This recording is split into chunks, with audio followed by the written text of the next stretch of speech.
Fa, Bang Suma, Nanda, dan yang lain itu. Dengan tujuan itu sebetulnya belajar. Saya temui Islam itu sangat indah, saling melengkapi.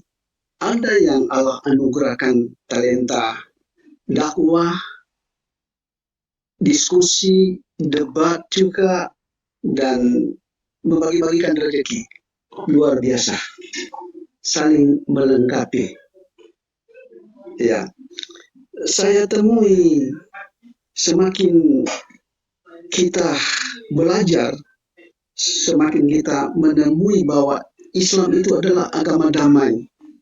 Islam itu memang betul-betul berasal dari Allah. Sebelum saya mualaf, saya sudah banyak belajar perbandingan Alkitab dengan Al-Quran. Semakin dia mendalam Alkitab itu, semakin mengakui bahwa Al-Quran itu benar. Juga di sisi agama para nabi-nabi dahulu kala, Yahudi dengan Islam itu sangat searah, sangat dekat. Ya, kalau Yahudi mengungkapkan bahwa Isa itu sebagai nabi, dan itu juga diungkapkan dalam Al-Quran, dan searah sama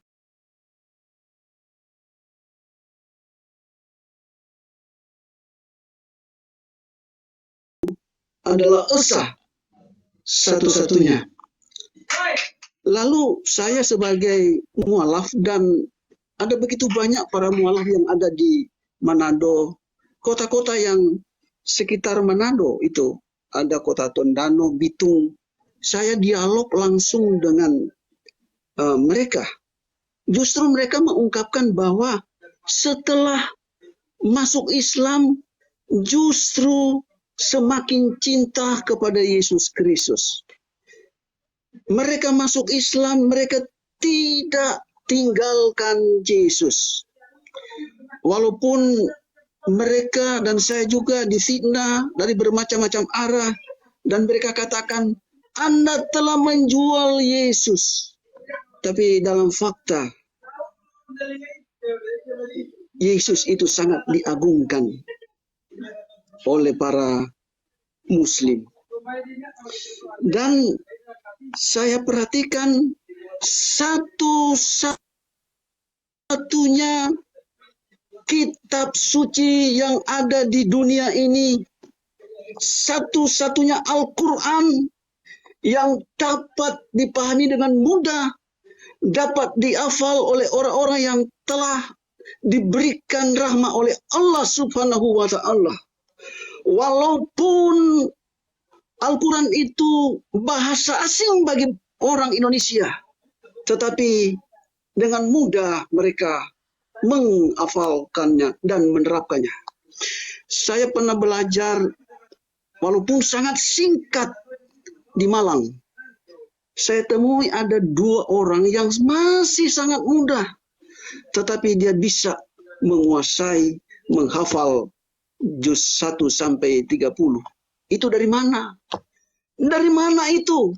Itu semua hidayah, itu semua tuntunan Allah lewat para malaikat. Dan saya memperhatikan satu-satunya agama di dunia ini yang sangat paling berkembang adalah Islam. Dalam statistik, Katolik dengan Protestan itu disatukan, tapi sebetulnya itu berbeda. Dan kalau ini dipisahkan, maka Islamlah yang paling di atas. Islamlah yang paling berkembang di dunia ini. Alkitab itu mengajarkan sesuatu yang berkembang itu berasal dari Allah Subhanahu wa Ta'ala. Inilah keyakinan saya. Dan yang terakhir, seorang masuk Islam dari bermacam-macam agama, pada saat dia memeluk Islam, pada saat dia bersyahadat, dia telah memiliki ilmu. Ada bermacam-macam ilmu yang dia dapat temui. Salah satu ilmu yang canggih, yang berhubungan dengan Allah, dengan dia. Berhubungan dengan akhlak serta tutur kata, yakni bahasa. Saya mengerti dan saya banyak belajar bahasa. Saya adalah seorang penerjemah. Saya pernah jadi dosen bahasa Ibrani, bahasa Yunani. Saya banyak kali menerjemahkan orang asing pada saat saya sebagai pendeta. Orang asing khotbah bahasa Inggris saya terjemahkan ke dalam bahasa Indonesia. Dan saya banyak belajar tentang ilmu bahasa. Saya temui ada bahasa yang tertua, bahasa Aramaik. Dan bahasa Arab adalah rumpun bahasa Aramaik. Para ahli mengungkapkan bahasa Aramaik itu berkembang menjadi bahasa Arab. Berarti para raja-raja, para nabi-nabi pada saat mereka berdialog dan berdoa kepada Allah Subhanahu wa taala, dan secara generasi turun-temurun doa itu Tuhan izinkan dan kepercayaan Tuhan berpanjangkan dan kita ketemu caranya Islam hingga kini. Saya banyak berbicara dengan sahabat-sahabat saya yang telah jadi muslim. Anda tidak salah. Cuman saya masih banyak beban, masih banyak hal yang saya doakan. Karena begitu banyak keluarga saya yang belum menerima hal ini. Walaupun demikian, saya tetap bertahan. Walaupun banyak godaan, banyak cercahan, banyak fitnah, dan keluarga saya bersatu mendoakan saya agar saya kembali. Tapi saya berbicara kepada mereka, sekali aku telah memeluk Islam, istiqomah la ilaha sampai mati, inilah keyakinan saya. Demikian. Wassalamu warahmatullahi wabarakatuh. Waalaikumsalam warahmatullahi wabarakatuh. Kita doakan Pak Dance selalu istiqomah ya. Dan semoga Pak Dance selalu ditambahkan ilmu Islamnya oleh Allah dan tidak hilang ilmu bahasanya ya. Karena memang seperti Pak Dance bilang di Manado ya? Pak Dance Iya, Manado. di Manado. Ya, Kebetulan wilayah dakwah saya memang wilayah timur, itu Sulawesi, nanti insya Allah NTB, NTT, sama Bali. Mudah-mudahan bisa bertemu. Nah, besok ini jadwal saya masih Kalimantan. Nanti setelah dari Kalimantan Utara, saya kembali lagi Sulawesi. Saya masih ada hutang di Manado, Palu, Toraja, sama Pinrang. Itu insya Allah pertemukan belum cepat saya nih. sambangi. Insya Allah. Karena kemarin waktu di Sulawesi jauh sekali ya, itu sampai ke Luwu Timur, Sorowako sama Malili. Itu Masya Allah, pantat itu sakit betul, 22 jam di mobil. Dan nggak tahu kalau ada pesawat. Saya ngomel sama panitianya, antum kenapa nggak bilang ada pesawat ke sini? Nggak seru bang naik pesawat, naik mobil enak. Itu masih muda-muda, anak udah tua, udah mau 40, pantat disuruh duduk 20 jam lebih. Masya Allah. Mudah-mudahan nanti berjumpa Bang Dewa dengan Pak Dance insya Allah. Insya Allah bisa bertemu di sana insya Allah. Ya, Dan, di sini kita juga sudah kedatangan ini Bang Dewa. Ya. Ya, nanti mau share-share Bang juga Dewa, kalau ya buat teman-teman di sini yang mau bersilaturahim. Nomor telepon saya di-share nggak apa-apa kok. Sekalipun dia belum Islam juga nggak apa-apa, insya Allah. Iya, siap. Insya Allah nanti Bang Aristo nanti bisa nanti. Insya Allah. Siap. Insya Allah. Sini juga kita selain Bang Lima, teman-teman udah nggak sabar sebenarnya pengen ngobrol nih, Pak. Siap. Silakan Bang Aristo. Oh ini delay sepertinya ya. Saya ngobrol Bang Aristo ngobrol nih. Oh, saya nggak tahu yang delay apakah saya sendiri atau hanya kita berdua ini delay. Utangnya beli dewa sama Ana adalah menghadirkan panglima kita untuk mencambuk semangat kita di sini, Habib Bahar bin Smith. Insya Allah. Insya Allah. Kalau Habib Bahar oke lah. Dia takutnya antum mau bilang Mas Terlimbat. Mas Terlimbat mau ngomong apa di sini? Yang ada cuma dehem-dehem doang. Jadi orang bingung nanti semua. Tapi kalau Habib Bahar insya Allah. Insya Allah. Oke, Ana yang Ana rindukan Habib Bahar hadir di sini untuk menyemangati kita semua, untuk menyemangati panglima kita, guru kita Zulkifli M. Abbas. Insya Allah seperti itu. Enggak, Insya dan antum juga kan janji mau ikut Habib Bahar. Ayolah. Oh siap, Insya Allah anak jumpa lah sama beliau. Insya Allah. Insya Allah. Amin. Lanjut. Amin. Ya, jadi kita selalu berharap ya umat Islam itu bersinergi siapapun kita, apapun profesi kita. Baik, sebelum kita ke Bang Zuma lagi, teman-teman udah nggak sabar dengar Bang Zuma ngobrol juga ya.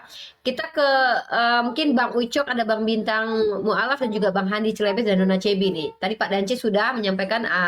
Sekarang kita ke Bang Ucok nih. Halo Bang Ucok, assalamualaikum. Ada yang mau disampaikan? Silakan. Assalamualaikum warahmatullahi wabarakatuh. Waalaikumsalam warahmatullahi wabarakatuh. Monggo Bang Ucok. Ya, salut dan ini ya kagum dengan Bang Dewa. Saya nyimaknya di YouTube atas kesaksiannya. Mohon maaf ujiannya ikhlas ini Bang, bukan bukan kaleng-kaleng Bang. Ya insya Allah banyak menginspirasi anak muda sih dari kesaksian yang ada di YouTube ya. Jadi Bang Dewa, teman-teman kita yang dakwah di sosmed ini sebenarnya bukan sesuatu yang baru, cuman migrasinya ke TikTok ini mungkin belum setahun kira-kira. Dari zaman Facebook, kemudian StreamYard, lalu di YouTube itu dulu belakangan itu Uniripa aja telat bikin YouTube-nya tuh dulu. Ternyata YouTube tuh sudah dikuasai oleh mereka. Pak Dance izin mute dulu, izin di mute dulu biar tidak ada noise. Oke, thank you. Lanjut Bang Ucok, maaf. Iya. Jadi di YouTube ternyata dahsyatnya luar biasa juga pemurtadannya. Kita nggak sadari bahwa mereka sudah duluan di semua sosmed. Dan sosmed lain juga sebenarnya kita kepingin sih, tapi memang agak-agak sadis. Jadi ya mudah-mudahan di TikTok ini karena berdasarkan statistik bahwa pengisinya adalah kaula muda ya, umur-umur sekolahan sampai ke yang tua juga di sini di TikTok. Nah, insya Allah apapun yang menjadi dakwah dari teman-teman kita yang memang berkiprah di dunia sosial media, jadi semangat bagi kita apa yang menjadi inspirasi yang disampaikan oleh Bang Dewa, termasuk yang di YouTube tetap masih kita simak ya. Kemudian barangkali ini Bang Dewa ya, tadi kan saya menyimak di awal ya, memang dari segi musik saya juga kemarin juga nyimak nih, udah hadir di TikTok si Ustadz Dery Sulaiman bermusik gitu ya. Nah dari sisi apa ya kira-kira masuknya ini, kalaupun misalnya memang bisa diintensifkan kolabnya dengan kita, saya kira lebih apa ya, lebih wah gitu kalau kita kolab dengan teman-teman khususnya dengan dai sosmed ini. Bang Juma dan kakak kan pasti mungkin lebih seru kalau ada rutinnya, misalnya kita gabung seperti ini sekali begitu paling tidak ya, agar kaula muda yang tadinya mungkin juga menjadi fans dari Bang Dewa akan hadir di sini, semuanya juga akan menyimak begitu harapannya sih Bang Dewa. Iya, ya. Insya Allah. Dari saya itu Uni ya. Terima kasih. Terima kasih. Kita juga ini ya, nanti takutnya Bang Dewa juga ada keperluan lain dan kita juga harus ini juga belum sapa Bang Handi juga belum ngomong. Silakan Bang Bintang Mu'alaf, ada yang mau disampaikan? Assalamualaikum warahmatullahi wabarakatuh, Bang Dewa. Insya Allah bisa bertemu di sini juga dengan seorang artis ini ya. Dari awal saya tadi ya, kisah perjalanan hidup Bang Dewa sampai lika-liku perjuangannya di dalam berdakwah. Saya terketuk dan merasa bergetar di situ ketika Bang Dewa mengatakan, saya sudah mensyahadatkan ribuan orang, tetapi kok keluarga saya belum Islam. Nah, disitulah ya yang menjadi poin yang saya tangkap. Bang Dewa terlihat sedih di situ. Maka bolehlah kiranya ya, saya mungkin ada netizen juga yang mau ikut mendoakan agar supaya keluarga Bang Dewa yang belum muslim dan hidayah menemukan kebenaran di dalam agama Islam dan bolehlah bersyahadat gitu ya. Allahumma Amin. ya muqallibal qulub sabbis qalbahu ala Amin. dinik wa ala ta'atik. Mudah-mudahan Amin. untuk keluarga Bang Dewa yang masih belum Amin ya muslim Allah. segera mendapatkan hidayahnya dan bisa Amin. mendapatkan kebenaran di dalam agama Islam. Saya kira itu Amin dulu, ya Allah. berhubung banyak tuan guru Iya. sekalian di sini. Terima kasih. Masya Allah, Wassalamualaikum luar warahmatullahi biasa. wabarakatuh. Sedikit tapi luar biasa. Bang minta maaf, mudah-mudahan jadi asbab hidayah untuk keluarganya Bang Dewa. Masya Allah. Oke, Bang Handi, walaupun beliau jeda ya, mudah-mudahan beliau masih mendengarkan kita berbicara. Bang Handi Slebes, Assalamualaikum. Silakan Bang Handi. Oke, beliau terpental sepertinya. Waalaikumsalam Baik, warahmatullahi wabarakatuh. Waduh, ya nggak apa-apa lah. terpental. Ya, Yang penting adalah silakan bahwa Bang. yang namanya mualaf itu artinya dia sudah merdeka dari doktrin yang bisa mempengaruhi akal sehatnya tidak berfungsi. Itu yang penting di sana sebenarnya. Karena orang masih dalam keadaan terdoktrin, ya itu nggak bisa menjadi mualaf. Di samping memang hidayah itu datang. Jadi berakal dulu yang berfungsi, ya hidayah itu datang kalau dicari, nggak datang tiba-tiba. Yang jelas terus berjuang, apapun itu, intinya adalah tidak perlu lagi membahas agama-agama lama, apalagi untuk mendiskreditkan. Kecuali di area diskusi tentu by data. Semangat buat para mualaf terus berjuang. Itu sih dari saya. Terima kasih. Assalamualaikum warahmatullahi wabarakatuh. Waalaikumsalam warahmatullahi wabarakatuh. Oke, Nona Cebi.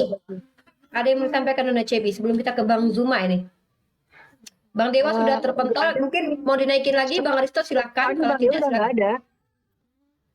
Ini Oke, apa Bang Dewa dihubungi oleh Habib Bahar. oke, Masya Allah. Ya, mudah-mudahan segera Habib Bahar bisa bergabung dengan kita. Saudara-saudara, ikhwah fisabilillah yang ada dimanapun juga ya. Ini dia tadi teman-teman ingin segera mendengarkan suara Bang Zuma. Aduh, Masya Allah. Bang Zuma, Assalamualaikum. Silakan Bang Zuma. Jangan tidur Bang Zuma. Kerja, Bang. Jadi sebelum ke Gurunda Zuma, memang ini slow karena 2 hari akan datang Gurunda Zuma akan disemangati oleh seorang yang kita sudah tidak asing lagi lah kira-kira gitu. Lanjut. Ya. Silakan Bang Zuma, kerja. Insya Allah. Ya, jadi seperti yang kita simak ya dari beberapa pemateri malam ini. Jadi metode dakwah itu memang bermacam-macam ya. Saya pribadi dulu sebelum kemudian terjun di dunia apologet juga melakukan pendekatan persuasif terhadap teman-teman yang ya kita rasa mampulah kita untuk menyampaikan dan mengajak mereka kepada agama Islam itu. Utamanya generasi-generasi muda yang ada di sekeliling kita pada masa itu yang Islam tapi jauh dari masjid. Dulu sempat ikut di BKPRMI kisaran tahun 99 sampai 99 sampai 2001 ya waktu itu. Tapi ketika kemudian muncul Facebook, ada sosmed yang kemudian dimanfaatkan oleh musuh-musuh Islam, kemudian saya katakan musuh Islam karena memusuhi Islam gitu ya. Maka di situ kita terpanggil kemudian, ya saya terpanggil untuk mengikuti irama. Dalam arti kata bahwasanya ketika teman-teman di luar Islam itu memberikan suatu kajian yang tidak berdasar terhadap ilmu Islam itu sendiri, maka saat itu kita merasa terpanggil kemudian untuk menyampaikan Islam itu. Nah, ini saban hari semakin menjadi-jadi ya. Semakin hari Islam semakin dihujat. Iya, makin jadi kan. Iya, semakin buta orang itu terhadap Islam. Betul. Kita melihat di sosmed, khususnya di TikTok ini, mereka semakin berani kemudian berkata sesuatu tentang Islam.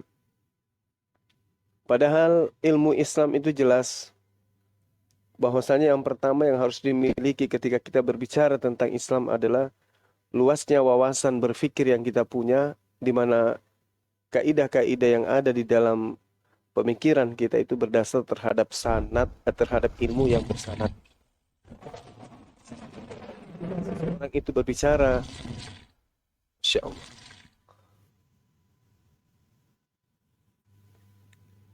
Subhanallah. Ini Allah. saya Paduka ini ya. Paduka, Barakallahu fikum. Paduka nih bikin kaget ih. Lanjut, Paduka. Jadi ketika kita kemudian itu memahami tentang metode dakwah yang harus kita miliki, melihat pangsa daripada keadaan, maka yang lebih kita utamakan itu adalah kekuatan berpikir kita untuk kemudian menyampaikan apa yang menjadi pesan yang harus kita uraikan terkait dengan hujatan dan nistaan oknum terhadap agama Islam. Untuk itulah kemudian ya sebagai seorang apologet, khususnya kita yang ada di Qomal ini, jangan hanya bermodalkan semangat. Ada yang berapi-api gitu ya. Berapi-api bertanya, kemudian berapi-api, kemudian ingin menjatuhkan lawan dialog. Tetapi ketika kemudian diserang dengan pertanyaan yang mendasar terhadap Islam, ya ternyata justru tidak membuahkan hasil, di mana seharusnya penikmat daripada dunia debat ini itu mendapatkan sesuatu yang bisa mereka jadikan sebagai ilmu dalam hal edukasi. Contoh misalnya ketika di dunia debat seperti ini, kita melihat ada yang dari Islam itu sendiri tampil sebagai debaters, tampil sebagai oknum yang melibatkan diri di dalam dunia debat, tetapi sama sekali tidak menguasai retorika, tidak menguasai metode dalam ilmu diskusi gitu. Sehingga meskipun dia memiliki cukup ilmu, namun oleh karena dia tidak belajar tentang metode retorika, sehingga dia jadi bulian. Akibat dari bulian ini kemudian melahirkan orang yang mendengarkan itu mendongkol. Dan orang yang mendongkol ini nantinya ada dua. Hatinya semakin keras, atau kemudian justru dia akan menjauh dari Islam. Karena merasa bahwa yang mewakili agamanya itu tidak memberikan pesan yang bisa menjadikan dirinya itu semakin kuat terhadap agama. Nah, kenapa ini saya sampaikan? Ya, supaya teman-teman yang mencoba untuk ikut di dunia debat, khususnya lintas agama seperti ini, itu jangan hanya berdasarkan semangat tok, tetapi harus belajar. Gitu. Harus belajar. Ditanya tentang tauhid harus tahu kuncinya. Ditanya tentang akidah harus paham ilmunya. Ditanya tentang akhlak harus mengerti. Nah, jangan hanya taunya menyerang, tetapi kemudian tidak mampu bertahan. Kenapa? Karena itu akan merusak orang yang mendengarkan. Karena biasanya yang saya rasakan dan saya lihat, yang saya pantau kemudian, mereka orang-orang yang mendengarkan kita ini, ketika menemukan kita tidak mampu menjawab, mereka akan meninggalkan kita, meninggalkan teman-teman yang tadinya dengan begitu semangat. Lalu bukan hanya sebatas itu, mereka akan berkongko-kongko dan menceritakan kita pada komal-komal yang lain. Nah, ini akan menjadi penyakit baru.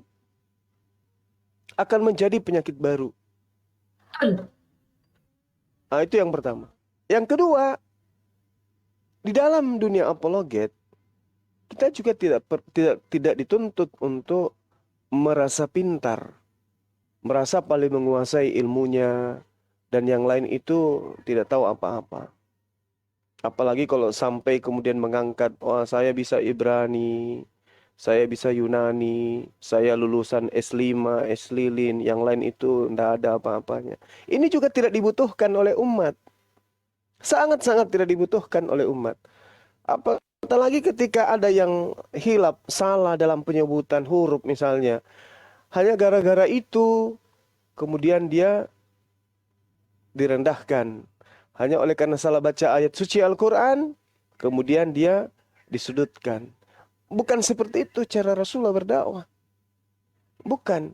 Jadi kita belajar ilmu Al-Quran itu sebagaimana apa yang diterangkan oleh Al-Quran, ya untuk menjelaskan litubayyina linnasi ma nuzila alaihim wa la'allahum yatafakkarun. Agar mereka itu berpikir gitu loh, berpikir tentang kaidah, berpikir tentang konsep bahwa Islam itu ya adalah jalan menuju kepada Allah dengan ilmu yang begitu majemuk di dalamnya, sehingga dibutuhkan orang yang mampu kemudian memiliki jiwa dan pemikiran yang besar. Ketika dia merasa tahu, dia tidak merasakan orang lain tidak tahu. Ketika kemudian dia merasa tinggi, dia tidak memandang orang lain rendah. Artinya bahwa dunia apologet itu bukan dunia bisnis, bukan dunia ekonomi, bukan dunia politik. Tapi dunia apologet itu adalah dunia perang logika. Nah, ketika logika kita main, maka dibutuhkan jiwa dan pemikiran yang besar. Dan kita harus mengetahui juga orang yang mendengarkan kita seperti apa ketika menerima pesan.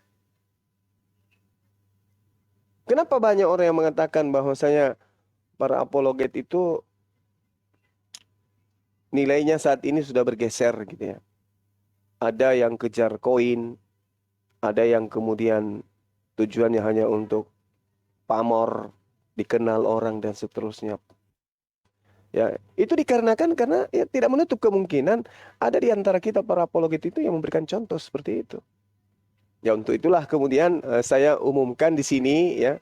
Saya umumkan di sini, insya Allah ke depan kita akan membuat, insya Allah tolong didoakan ini niatan yang sangat mulia dari teman-teman kita, utamanya dari adik-adik kita Bang Hendra ya, punya inisiatif kemudian untuk apologet ini sesegera mungkin didirikan sebuah yayasan apologet ya, yang mungkin bisa menjadi satu wadah yang resmi, sehingga orang ketika berapologet itu tidak sembarangan. Amin. Itu juga orang-orang yang ada di dalamnya kita wacanakan supaya ya kita seleksi lah dulu untuk menjadi seorang pendakwah apologet, supaya Masya Allah. terstruktur, dan insya Allah dalam waktu dekat itu kita akan realisasikan. Amin, Terkhusus ya kepada Bang Dewa ya, jangan bosan-bosan akhi, nasihati kita, kami yang ada di sini, berikan masukan. Betul. Dan ketika antum ke Sulawesi, khususnya Makassar ya dan sekitarnya, sudilah kiranya kita bersilaturahmi. Saya di Makassar, rumah saya dekat bandara. Antum boleh mampir di rumah, istirahat di pondok saya gitu ya. Dengan teman-teman kita yang datang, saya 24 jam bisa dihubungi ketika antum datang ke Makassar, mau ke Pinrang, mau ke Luwu Utara. Kebetulan Luwu Utara itu adalah tempat lahir saya, ya. Sampai ke Surako itu tempat saya, masa-masa muda saya di sana. Antum boleh kita silaturahmi. Ke Makassar, jumpai Bang Suma gitu ya. Saya ingin meluk antum. Masya Allah, barakallah. Iya. Jadi itu saya pinta kalau ke Makassar, akhi, kita berjumpa, kita ngopi bareng di sini. Karena banyak cita-cita luhur kita yang ada di apologet ini yang insya Allah akan konsentrasinya nanti di Makassar gitu. Sehingga kita bisa berkolaborasi, dakwah antum dan dakwah para apologet itu bisa berjalan seiring bersama insya Allah. Saya kira begitu ya. Dinda Ariesto, mungkin nanti kita bisa tukar-tukaran nomor kontak dengan beliau. Baik. Terima kasih. Assalamualaikum warahmatullahi wabarakatuh. Sebelum ke Bang Dewa, jadi gini, Gurunda dan juga Bang Hendy serta Bang Dewa dan teman-teman semua para pendengar, kenapa kemudian saya ingin menghadirkan para guru-guru kita, ya. Jadi bukan bermaksud agar komal saya ini menjadi besar, tidak. Apalagi mencari koin, dapat koin alhamdulillah, tidak dapat juga alhamdulillah. Tetapi yang paling penting adalah saya ingin menghadirkan para guru-guru kita, para mualaf-mualaf yang punya perjuangan yang sangat luar biasa. Motivasi saya adalah ingin menyemangati kita semua dan ingin menyemangati para mualaf-mualaf. Kemudian saya ingin memberikan stigma ke publik bahwa Islam itu bersatu.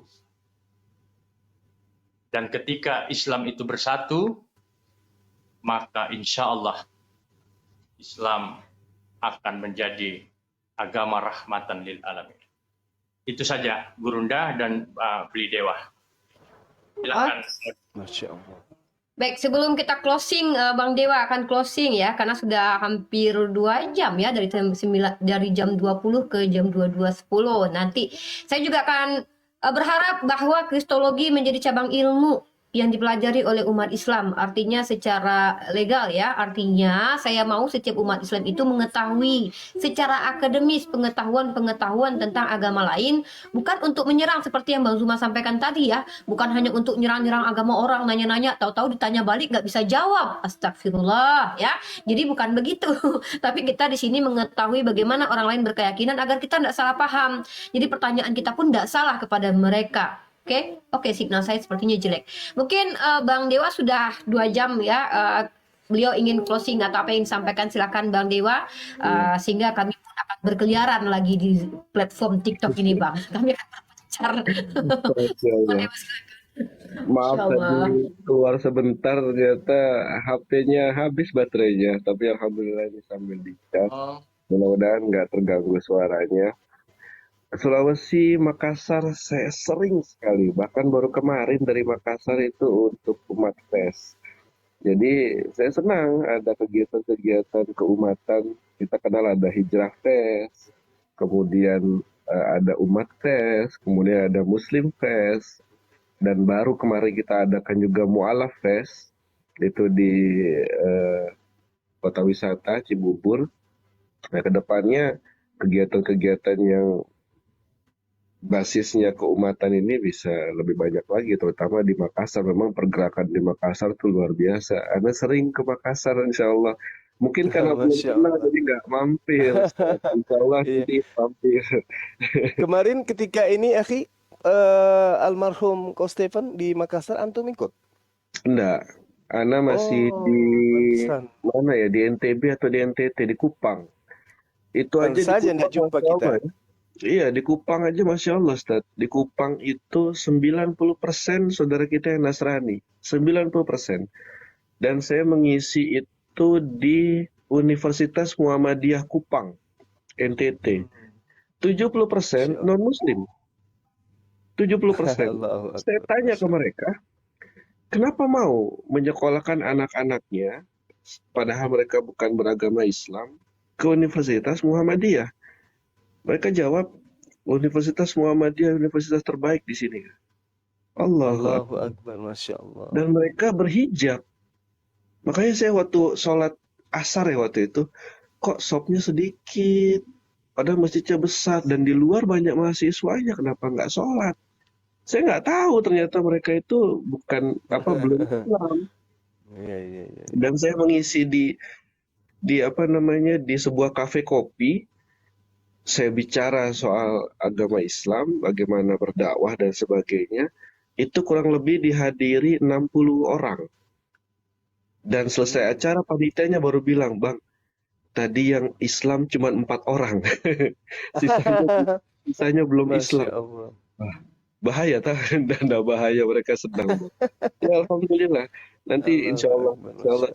Anda mampir lagi. Kalau nggak salah Oktober kalau nggak salah ada jadwal lagi di di Sulawesi, insya Allah bisa berkunjung, bisa bertemu, insya Allah. Subhanallah. Jumpa kita. Insya Allah. Insya Amin. Allah. Amin. Amin. Tahu. Allah. Dan Masya ada Allah. pembukaan cabang rumah takfis yang baru itu di dekat bekas stadion itu, stadion yang sudah tidak terpakai, apa nama lupa saya. Nah itu Di cabang kabupaten mana? di Matoanging. Makassar kota. Matoanging. Ana lupa nanti ana WhatsApp. Asrama Matoanging. Oh, Iya. siap. Dan itu rumah tahfiz gratis. Mau mukim silahkan gratis, yang tidak pun pulang pergi dapat. Itu aja mungkin kalau pesan-pesan buat teman-teman. Ya itu tadi. Diomelin sama naganya tuh. Terus Naga mas. berjuang. Terus berjuang, ikhlas karena Allah. Amin. Insya Allah. Segala sesuatu yang kita kerjakan ikhlas karena Allah, Allah mudahkan kok hidup kita. Allah indahkan semua apa yang kita kerjakan. Amin. Dan jangan lupa doakan ke mereka. Saya juga sampaikan ini waktu di FPI ya, dengan Habib Rizik. Anda pernah bertanya, ya Habib, teman-teman FPI kalau demo berapa lama? Wah, bisa 5 jam, 6 jam gitu. Demi kebenaran mereka bisa berjam-jam untuk berdemo. Saya bilang barengi dengan doa di atas sejadah. Karena demo bisa 5 jam, harusnya berdoa kepada Allah 2 kali lipatnya. Dan itu yang dilakukan sahabat Rasulullah SAW, Khalid bin Amru, orang yang tidak punya hijab dengan Allah ketika berdoa. Telunjuknya menunjuk ke langit, itu laksana 1000 pedang yang terhunus. Lebih mulia dan lebih lebih mustajab pada saat kita menyampaikan semua keluh kesah kita, kesulitan kita pada Allah. Kemudian juga itu tadi doa kepada mereka, karena kita doakan mereka, insya Allah kita punya keikhlasan saat mendoakan mereka. Tadi saya juga baca beberapa komen, ada yang bangga jadi murtadin, Masya Allah. Itu luar biasa ya. Itu Bang Dewa, jadi itu temannya Bang Zuma emang tiap hari typingnya nggak berubah. Mulai dia buka TikTok typingnya itu aja. Jadi emang dia nggak bisa typing lagi. Rizky ya, yang belum muslim ya Rizky, semoga sehat selalu ya Rizky ya. Nama Rizky. Iya, kita doakan mereka, mudah-mudahan Amin. Allah limpahkan hidayah dan menerima hidayahnya Allah. Amin. Dan ya saya rasa itulah, mudah-mudahan kita semua bisa tawadu, bisa tetap istiqomah, karena istiqomah itu susah. Mau takwa itu sampai akhir hayat itu sulit. Kalau dilihat siapa sih makhluk Allah yang paling kuat ibadahnya, kuat amalannya, ya tiada lain tiada bukan iblis. Maka dari itu Allah menamakan iblis dengan nama aslinya, yaitu Azazil, sang ahli ibadah. Tapi hanya karena satu sifat, sombong, hancur semua. Kesombongannya menghancurkan kita. Gak perlu kita senang menjadi penghafal Quran, tapi kalau bangga berlebihan, ya iblis pun hafal Quran. Tapi dengan sombongnya tadi, hancur semuanya. Ikhlas karena Allah, semuanya karena Allah, dasar apa yang kita kerjakan semua karena Allah. Dan mudah-mudahan perkara koin, follower itu gampang sekali, terlalu kecil. Kalau cita-cita cuma sampai situ. Saya lebih suka kata-katanya Ustadz Zuma tadi, terkenal di langit itu lebih baik daripada terkenal di medsos.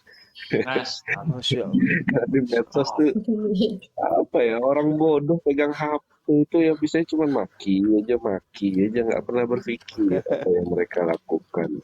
Tapi kalau sudah terkenal di langit, Allah bawa apa yang kita kerjakan itu sampai menembus dan mencakar-cakar langit.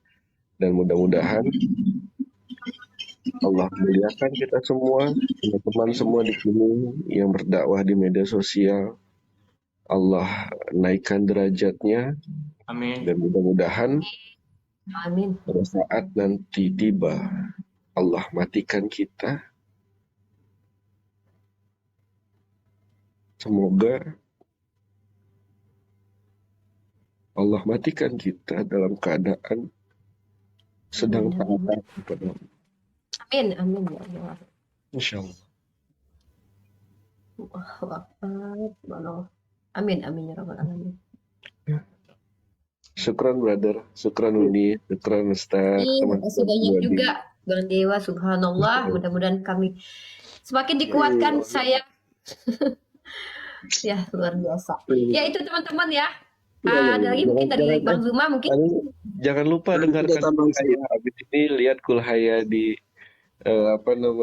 di YouTube, boleh ketik Kulhaya, QUL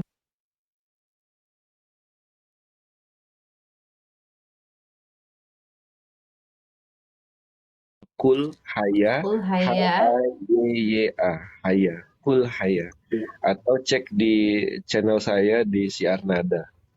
Insya Allah. Kulhaya. Dan lagu-lagunya bisa kok, lagu-lagunya bisa dipakai background buat TikTok, Instagram. Oke, Masya Allah. Kulhaya. Kulhaya ya. Ada satu lagu yang paling menarik buat saya, itu judulnya Menikahlah. Itu saya belum pernah ya. Saya kan berusaha untuk lagu-lagu ini kan saya yang bikin, saya yang karang, saya yang aransemen semua. Kenapa menikahlah ini jarang dibahas? Padahal ini syariat dalam Islam sendiri menikah. Jangan teman-teman cuma rame soal poligami. Enggak, satu aja dulu. Satu aja belum dapat tuh mikirin poligami. Satu aja dulu. Menikah itu, kalau kita ibadah sholat 5 menit, 10 menit selesai. Ibadah haji 2 minggu, 3 minggu, atau plus Tuh, jalan-jalan. Bang Zuma. Nikahlah Bang Zuma. Waduh, salah ngomong. Masya Allah. Jadi kalau menikah itu setiap detik kita ibadah. Kita bercanda dengan istri, dengan suami, itu amal soleh. Kita memberi nafkah pada istri, itu dihitung sedekah. Ibadah menikah setiap detik sampai kita mati. Terus kok bisa ada orang-orang manusia di dunia ini bilang, belum siap, nanti aja nikahnya. Come on, nikah. Kita sepakat ya, malaikat itu kan besar-besar ya. Malaikat itu kan ada riwayat yang menyampaikan malaikat itu satu kepakan sayapnya saja itu menutupi langit. Jadi kita sepakat malaikat ini besar. Dan ada malaikat yang tugasnya itu memanggul rezeki. Dia pegang saja rezeki yang besar, yang banyak itu beliau pegang saja. Kapan itu diturunkan? Pada saat ada manusia yang mengucapkan, saya terima nikah dan kawinnya Mulani binti Fulan dengan mas kawin bla bla bla bla bla bla. Sah.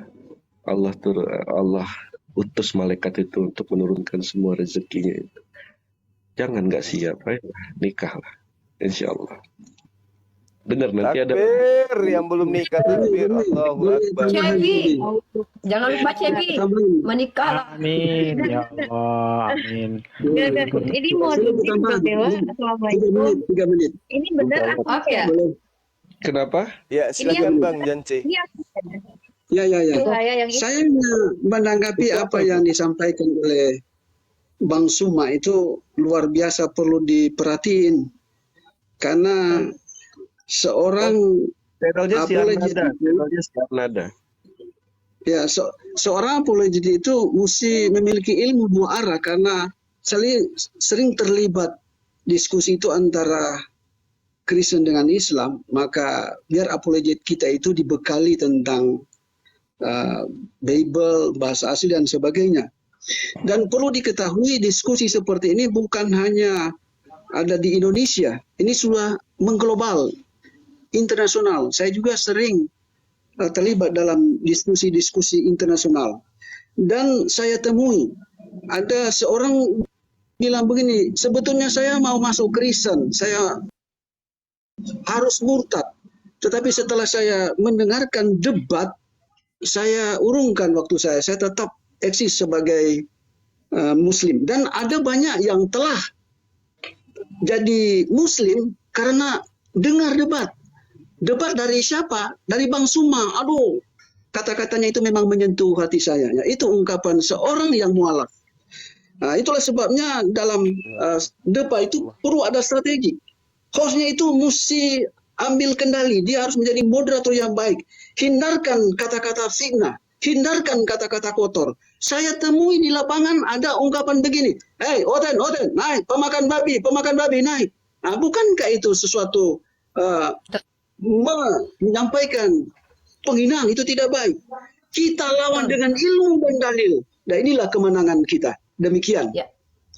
Sepakat dengan Pak Dance, Masya Allah, supaya kita tidak terlupa ya. Benar kata Bang Zuma, benar kata Pak Dance, bahwasanya kita ini sedang dakwah, bukan sedang memperlihatkan bahwa Islam itu bukan rahmatan lil alamin. Jadi kita betul-betul dakwah. Maka kita tunjukkan bahwa Islam rahmatan lil alamin dengan cara-cara kita yang tentunya baik. Tapi teman-teman yang baru masuk ke ranah ini nggak usah ikutin kayak gaya saya sama Bang Zuma ketika berhadapan dengan kiamat sama Sopiatul. Itu beda. Kita bukan menghadapi orang-orang tersesat, tapi kami menghadapi penyesat. Ya, dan kami punya metode sendiri, dan mungkin saja teman-teman melihat, wah, Unirifa kok keras banget, Bang Zuma kok keras banget, karena kami tidak menghadapi manusia, tapi kami menghadapi serigala berbulu domba. Jadi ya memang ada sedikit metode yang agak berbeda lah kalau teman-teman mungkin lihat ya.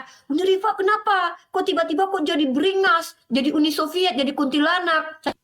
Pakunya pakunya tercabut. Ya iya, yang dihadapi siapa dulu? Ya, yang dihadapi itu Supikatul, ya kiamat misalnya. Nauzubillah min dzalik ya. Tentu orang siapapun sih yang sesabar apapun, insya Allah saya rasa ya nggak ada lah yang istilahnya yang bisa sabar ya. Tapi tetap dakwah kita wajib bil hikmah gitu. Kalau memang teman-teman juga harus berlaku adil ya, jangan buka komal seperti Pak Danci bilang, Oten naik pemakan babi, naik kalian. Mereka cuma pengen tahu, tiba-tiba kita hantam, ya salahlah kita gitu. Saya sepakat banget, setuju banget dengan Pak Danci dan juga Bang Zuma. Tolong teman-teman muslim dijaga ketikan kita dan sama-sama kita berlaku adil. Itu mungkin dari aku. Terima kasih Bang Dewa. Terima kasih juga buat Bang Zuma, ilmu bagi kita. Mungkin Bang Dewa ingin istirahat atau bagaimana Bang Aristo? Karena sudah 2 jam lebih beliaunya bersama kita. Ya. Saya Sebelum beliau turun, saya masih bekerja waktu di studio. Allahu Akbar. Subhanallah. Ya, boleh istirahat. Mungkin Bang Aristo silakan, ada yang boleh sampaikan kepada Bang Dewa mungkin. ini hari Minggu, Senin. Insya Allah Rabu anak ketepat di Dewa. Kita sama-sama menghadap Panglima kita, Bahar bin Smith. Kalau bisa beli Dewa, bisa dijadwalkan Habib Bahar bin Smith hadir di sini untuk memotivasi kita semua di sini. Ya, kita merasa diperhatikan, kita merasa disayangi oleh para guru-guru kita. Karena ya teman-teman semua di sini merindukan agar Habib Bahar bin Smith, Ustadz Abdul Somad hadir di sini, juga Ustadz Adi Hidayat. Mudah-mudahan ya beliau-beliau hadir menjadi asbab hidayah bagi kita. Terima kasih Dewa, Sama-sama. Ya, sehat selalu Bang Dewa. Amin ya Allah. Ustaz Zuma juga insya Allah jumpa di Makassar kita. Amin. Segera. Ya, terima kasih buat Bang Dewa. Kami akan melebar. Jadi teman-teman silakan kalau ingin ke Bang Zuma boleh nonton Bang Zuma habis ini diskusi, dan saya juga akan buka live sendiri di mana kita akan adakan diskusi akademis di room saya seperti itu biasanya Bang Dewa. Kita akan berdiskusi dengan teman-teman Kristen yang bertanya tentang Islam. Insya Allah. Ana Ya, pamit. Bang Zuma kalau oh. Oke. Ya, Ana pamit insya Allah. Assalamualaikum. Iya, warahmatullahi wabarakatuh. Waalaikumsalam warahmatullahi wabarakatuh. Masya Allah, terima kasih. Ya, saya juga mau pamit ya. Host, terima kasih Pak Dance, luar biasa. Saya dengan Umi, dengan Bang Ide Suma, yang luar terima biasa. kasih ya. Ya, semoga Dance Allah luar biasa. SWT memberkati kita semua. Wassalamualaikum warahmatullahi wabarakatuh. Nanti kita ketemu di lain. Pak Dance, terima kasih. Terima kasih banyak Pak Dance. Terima kasih banyak Pak Dance, luar biasa. Ya, seperti biasa kita akan melakukan penginjilan. Ya, Bang Zuma mungkin kalau aku biasanya buka room sendiri, kalau emang di sini ada ya nggak apa-apa gitu. Tapi dengan catatan Mbok yang dinaikin ya kalau bisa, yang bisa membedakan antara Tuhan dan manusia. Tolong.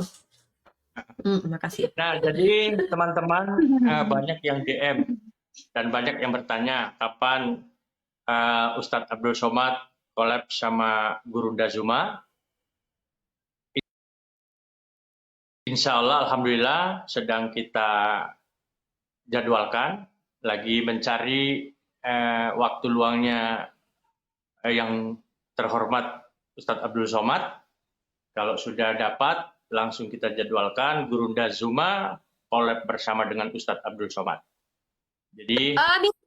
Ya Allah ya Rahman ya Karim. kan teman-teman, jadi kita masih tunggu.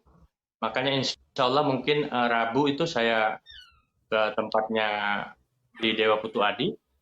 Ya, sebenarnya Beli Dewa itu menjadi penggemar Gurunda Zuma. Beliau adalah subscriber. Wah, Masya Allah, Bang Zuma. Luar biasa. Ini Bang juga Zuma. bocoran. Habib Bahar bin Smith juga adalah subscribernya Gurunda Zuma ini. Allahu Akbar. Alhamdulillah. Masya Allah. Cuman aku yang punya jaketnya Bang Zuma, nggak ada yang lain. Masya Allah, Masya Allah. Masya Jadi, Allah, Gurunda Zuma, Alhamdulillah. insya Allah kita akan pertemukan Gurunda Zuma di TikTok bersama dengan Ustadz Abdul Somad. Ya, nanti ya. Izin Bang Aristo. Izin Bang Aristo, itu ada Bang Riko di bawah. Coba naikkan beliau mau Siapa iklan jualannya beliau. Siapa yang Boleh, jadi boleh, Sugi, Dek? Ya, Tunggu, saya lihat dulu nih yang mana yang Kristen ini. Itu Riko Ferdinand Yosafat itu mualaf. Beliau ingin promosikan jagangan beliau dulu. oh Ya, ya, diam ya. lah. Hati-hati di jalan, Dek. Sugi baru nyampe di bandara. Masya Allah Pak Desugi. Sendirian beliau. Silakan disapa Iya. Uni, mungkin ini beliau Kristen ya. Aku ada siapa? Selamat malam Akadru. Akadru. Ya, assalamualaikum. Kasih kesempatan baru aja dulu. Ya, Akadru dari perkenalkan dirinya, Muslim non Muslim. Saya Muslim Uni. Oke. Silakan, ada yang mau disampaikan? Iya Uni. Sebelumnya assalamualaikum warahmatullahi wabarakatuh pada Gurunda, pada Uni dan pada semuanya. Waalaikumsalam warahmatullahi wabarakatuh. Salam hormat semua. Saya di sini sebagai awam ya. Saya cuman pengen minta satu sedikit masukan saja sih paling kepada kami para awam. Boleh nggak kalau misalkan Uni atau Gurunda untuk membuka kelas menjadi seorang kristolog mungkin ya atau teolog, karena kami pengen juga gitu bisa berdebat atau ya sedikit misalkan mendebat lah mereka itu yang kurang ajar sama Islam ya kayak gitu. Seperti itu ini. Udah ada sama Bang Zuma itu. Silakan Bang Zuma. Udah ya? Oh iya. Apa Zuma itu? itu. Apa tuh? Iya, gimana? Sekolah apologet Bang. Oh iya. Ini kita ngumpul di Makassar untuk membicarakan itu. Jadi Iya. maaf saya enggak monitor tadi. Kebetulan ini ada chatting tawaran main film. Ajak aku Bang peran pembantu. Jadi pembantunya pun nggak apa-apa. Kalau boleh tahu itu Insya ada yang sekolah online-nya nggak ya? Atau bagaimana? Atau harus sekolah offline begitu, Gurunda? Gini mungkin Offline. Bang akan dulu. Iya, Offline silakan, bisa. Nanti insya Allah teman-teman yang betul-betul ingin ya, tadi saya sudah sounding juga di room saya. Bagi yang ingin belajar tajwid sama makhraj huruf, boleh ke saya, tapi bukan saya ngajar, ada tim yang ngajar tidak berbayar. Nah, terkait tentang kristolog atau apologet, boleh nanti kita Bang Zuma dengan tim sedang mengupayakan ya supaya dijadikan sebuah yayasan yang mana legal nanti dan teman-teman tuh jelas nanti belajarnya kemana gitu. Kemudian juga teman-teman sebenarnya tentang apologet atau dialektika ini tuh banyak cabang ilmu yang teman-teman biasa kuasai. Nah, saya sendiri belajar ya. Bahasa Arab kita sudah punya gurunya, diantaranya ada Ustaz Wafi dan beliau pun buka kelas. Kalau memang teman-teman ingin belajar, kita bisa arahkan ke Ustaz Wafi. Bahasa Ibrani teman-teman juga bisa belajar ke Bang Moto atau saya masih belajar soalnya belum bisa mengajar. Nanti ke Bang Moto juga bisa. Atau kalau ingin ke guru saya juga nggak apa-apa. Nanti DM saya untuk saya kasih ke guru saya. Nah, tentang kristologi, retorika, dalil-dalil, kemudian bantahan-bantahan syubhat, sebenarnya bisa, asal teman-teman serius, maka nanti kita serahkan ke Bang Zuma dan tim nanti membuat seperti apa dan bagaimana nanti metodenya, apakah lewat Zoom, pertemuan dalam seminggu berapa kali, itu nanti kita upayakan dan usahakan. Kita tunggu kabar dari Bang Zuma dan tim, nanti biar saya sondingkan ya, saya serius ya, kita sondingkan lewat YouTube kita masing-masing dan TikTok kita masing-masing. Kita pakai platform yang sudah aktif, yang memiliki ribuan viewer. Nanti situ kita akan sondingkan kapan, di mana, siapa, bagaimana caranya nanti teman-teman bergabung dalam kelas-kelas yang insya Allah akan dibina oleh Bang Zuma dan tim ya. Saya bilang tim ya, karena memang insya Allah wacana ke depan itu ada seperti itu. Doakan teman-teman Bang Zuma diberi kesehatan oleh Allah. Doakan saya juga diberi kesehatan. Dan doakan teman-teman ya yang berjuang di belakang dengan materinya ya. Dengan harta bendanya, mereka tidak terlihat di publik, tapi mereka luar biasa supportnya. Maka teman-teman doakan mereka, rezeki mereka juga melimpah, sehingga teman-teman bisa mendapatkan fasilitas terakomodir keinginannya untuk belajar. Ya, doakan kita semua. Begitu kurang lebih dari saya. Oke, Bang Aristo, silahkan naikkan teman-teman yang non Muslim, teman-teman. Bang Riko katanya mau ini ya, silahkan Bang Riko, kita kasih kesempatan dulu untuk mempromosikan dagangan beliau. Silahkan Bang Riko. Terima kasih Uni. Assalamualaikum warahmatullahi wabarakatuh. Waalaikumsalam warahmatullahi wabarakatuh. Ya, terima kasih atas kesempatan yang diberikan kepada saya. Saya Riko Ferdinand Yosafat, berasal dari Kepulauan Bangka Belitung, tepatnya kota Tanjung Pandan Belitung. Kami beserta keluarga sedang berjualan aneka cemilan khas dari Pulau Belitung. Di antaranya adalah empek-empek sutra tenggiri, abon ikan tenggiri, kerupuk ikan tenggiri, peletek ikan tenggiri, peletek cumi, pastel mini abon ikan tenggiri, dan stik cumi lada hitam. Yang berminat silahkan aja follow saya terlebih dahulu, lalu DM kami, dan pemesanan melalui WA kami yang ada di bio itu ya. Silahkan dibuka akunnya, insya Allah amanah dan halal. Dan jika ingin mempersembahkan cemilan ini kepada para debater, silahkan hubungi kami, biar kami sampaikan kepada mereka. Kami kirimkan melalui Lion Parcel dan si cepat. Insya Allah cepat sampai dan aman ya. Tambahin Bang Zuma sedikit. Oke, sahabat-sahabat sekalian yang mendengarkan ini ya. Ya, kalau Anda butuh kemudian cemilan, silakan kita ramaikan dagangan dari para saudara kita yang mualaf ini, Riko Ferdinand Yosafat. Cemilannya itu tidak diragukan lagi ya, karena produk yang beliau jual itu halal. Kemudian saya sendiri udah pernah mencoba, alhamdulillah memang nikmat rasanya ya. Dan apa ya, nggak bosan kita untuk selalu mencicipi daripada jualan dari para saudara kita. Ada beberapa item tadi jualannya, kerupuk, keripik, apalagi kerupuk, keripik, pempek, abon, peletek. Ya. Yang mau ngirimin ke Bang Zuma dan saya juga nggak apa-apa gitu. Ya. Ya, sekira begitu, Bang Riko. Ya, terima kasih. Andi, silahkan. Oke, ya intinya teman-teman, kita di sini juga dengan membeli dagangan saudara kita mualaf Riko ini, maka kita membantu beliau dalam mengais rezeki, dan kita tidak menjadikan beliau meminta-minta, tapi mengizinkan beliau mendapatkan rahmat Allah dengan usaha sendiri, yaitu kita membantu beliau belanja. Toh kita juga sering jajan makanan-makanan di luar ya kan, lebih baik kita sama saja berbelanja kepada saudara muslim sendiri. Itu adalah cara berdakwah juga sebenarnya ya, daripada kita biarkan mereka meminta-minta di jalan-jalan. Naudzubillah. Oh ya, dan jangan lupa Bang Zuma ini sebenarnya bisa berapologet itu karena makan rendang saya. Jadi teman-teman juga boleh order rendang ke saya. Bang Zuma itu ilmunya bisa seperti itu karena makan daging segar yang saya racik dengan tangan saya, dan bumbu saya penuh cinta kasih sayang kepada abang saya. Makanya tolong beli rendang saya, karena beliau orang pertama yang beli rendang saya. Jadi tolong dipesan rendang ke saya gitu. Terima kasih. Ada lagi yang mau iklan? Monggo. Raga, assalamualaikum. Ijen nih, wih gede ijen nih. Aduh, Raga telat saja nih. Aduh. Nya Raga kalau metepu jakwi nih. Ijen nih wini. Anak pikir siapa tuh? Kok Riko izin anak turunkan ya gantian, soalnya yang Ya, terima kasih. sekali. Ya. Ya, Bang Zuma sudah ada kiriman 2 kilo ke rumah Bang Zuma, insya Allah sampai besok mudah-mudahan. Itu dari salah satu akun saudara kita muslim yang spesial kirim untuk Bang Zuma ya. Gitu Bang Zuma. Mana ini? Siapa lagi yang mau naik ke atas? Halo, Slamet Tung Tri. Aduh, beli, terlambat beli. Pak Haji Oke, Tony, Bilal Pak Haji si Tony di bawah Pak Haji Tony kita sapa. Assalamualaikum Pak Haji Pak Tony. Haji Tony, Assalamualaikum warahmatullahi wabarakatuh. Pak Haji Tony adalah salah satu orang yang akan membeli rendang saya sebanyak 250 kilo ya dalam waktu dekat, insya Allah. Selamat datang di rumah Bang Haristo, Pak Haji Tony. Terima kasih Pak. Oh ya, sekilonya murah saja, harganya 300.000 saja ya, nggak mahal-mahal, di luar ongkir ya, murah. Oke, Bang Bilal si kokis ini muslim atau non muslim? Kok jadi keranjang kuning? Iya ini. Bang Bilal si kokis muslim non muslim?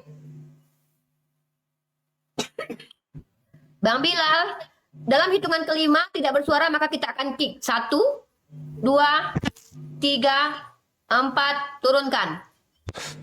Hilang. Hilang. Baik, naikkan lagi. Siap. Baik, buat teman-teman Kristen kali ini silakan bertanya. Kalian bertanya aja seumur hidup, nggak apa-apa. Karena tugas kalian bertanya aja pun kalian kadang salah, apalagi menjawab, naikkan. Aduh ijen nih, wih gede nih, Raga nak ke ngobrol Mana ini? bede-bede. Tuh. Nggak ada lagi belinya udah turun. Oh, ini saudara kita muslim tuh Bang Aristo. Ini beliau muslim, ini saudara kita nih, Pri Teduh Jiwa ini. Oh, muslim. Ya. Oh, ini nggak buka Silakan room sapa ya? dulu lah sebelum di. Oh, ya, saya mau buka room diskusi ya. Silakan Bang Zuma dan Bang Aristo dan ada Slamet di sini dan Bang Handi di sini sudah ada 4 punggawa. Saya akan buka room juga sendiri. Baiklah teman-teman, mari kita berpencar. Dakwah kita semakin melebar, kristologi harus kita siarkan ke seluruh alam. Wabillahi taufiq wal hidayah. Assalamualaikum warahmatullahi wabarakatuh. Ingat, rendangnya 300.000. Waalaikumsalam. Bang Zuma adalah contoh yang memakan rendang saya, maka beliau bisa berretorika dan memberikan dalil-dalil yang luar biasa karena makan rendang saya itu. Ingat, kalau nggak percaya tanya Bang Zuma. Benar kan Bang? Cukup, Yuk, Mas. ikut. Nah, Cang beli Cang. Ijem ayahnya nih. Assalamualaikum turun. Cebi, ayo minggat Cebi. Dayang-dayang. Semuanya Bang Zuma dan yang lainnya aku juga Ya. pamit karena Umi pamit. Assalamualaikum warahmatullahi wabarakatuh. Waalaikumsalam. Waalaikumsalam warahmatullahi wabarakatuh. Kita naikkan dulu ini. Ya. Ya ini udiang Raga dini nih. Beseng ada wine. Ambil alih moderator Selamat. Namanya Selamat, makanya ngantri di bawah lama. Anda nggak tahu. Nggak apa-apa bang. Udah penuh juga, biar yang lain aja. Ayo, tritung yang mau dialog. Mai Ci, Jacang ini. Ngene Jawa dong. Pak Dua Juma. Jacang Mai. Itu ada Pak Nafiri itu, baru pulang dari Bang Juma. ketemu Yesus. Waalaikumsalam. Nafiri ngudian cai dini. Ya nanti. Pak Juma, siapa nama asli Allah Pak Juma? Nama asli Allah. Benci metakon. Cara keto. Becang menjawab. Benci metakon. Pertanyaannya bagus. Oh, Ya, sorry, Pak Juma. Anda salah. Ternyata moderatornya ada di sini, Bang Hendi. Masalah. Lanjut, Bang Hendi. Silakan diambil alih. Nggak apa-apa sih itu, ada pertanyaan tuh ke Bang Juma tuh, Nafiri tuh Bang Juma. Ya, Pak Juma belum jawab nih. Siapa nama asli Allah Pak Juma? Nama asli. Apa Iya. nama itu? Apa itu nama? Nama itu apa ya? Pak Juma tolong ya jangan pura-pura blow on ya. Capek. Nama itu apa? Tunggu. Saya minum dulu ya. Jangan personal kau Nafiri kalau ngomong, hati-hati. Jangan keluarin kata-kata gitu ya. Ya. Coba Pak Juma yang fokus. Jangan pura-pura nggak tahu. Ya, mana tadi Nama- yang bertanya? Ya, nama asli Allah siapa? Nama itu apa? Jawab dulu dong. Aduh. Iya. Nama itu apa? Nama adalah Nah ini Pak Juma pura-pura sarap ini sama saya ini. ya pertanyaannya kalian yang sakit atau yang bertanya. Nama itu apa? Pak Ustadz Malik aja nggak bisa jawab, apalagi Juma nih masih baru mau tahu nama itu apa. Gini gimana nih levelnya nih? Parah banget ini, nama itu apa? Iya, setahu kamu nama itu apa? Ya udah Pak Juma, turun aja ke SD belajar lagi dulu ya. Lu tuh bisa bertanya nggak bisa ditanya gitu loh. Jadi nama itu adalah sebutan atau merek atau label gitu ya. Paham enggak? Jadi pertanyaan kamu itu harus diralat. Harusnya pertanyaannya adalah siapa nama dari pencipta alam semesta gitu. Siapa kok lari dia? Lucu pertanyaan. Assalamualaikum. Waalaikumsalam. Terima kasih. Terima kasih Bang Aristo. Aku punya pertanyaan ke Bang Zuma, boleh nggak? Oh, Assalamualaikum semua yang di sini. Waalaikumsalam warahmatullahi wabarakatuh. Waalaikumsalam. Ya, Bang Zuma. Dari sekte mana, Mbak? Saya maksudnya sekte apa? Saya Muslimah. Dulu saya hostnya Umi Irena. Oh, siapa ini? Intan. Temennya Sali. Ya, nanti Bang Aristo tahu kok. Kalau lihat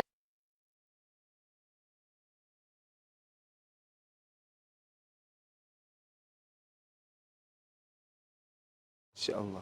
Iya, gimana? Bang Zuma, ada pertanyaan nih, maksudnya gini loh, kenapa sebelum orang itu memutuskan menjadi seorang ateis, ini sorry ya, out of the topic nggak nih, kalau misalkan ateis agnostik, enggak ya? Jadi mengcounter pemikiran mereka itu bahwa no, there is no God gitu, nggak ada. Sebelum dia memutuskan menjadi ateis itu kan mereka itu agnostik ya. Itu gimana Bang? Mengcounter pemikiran mereka itu bagaimana?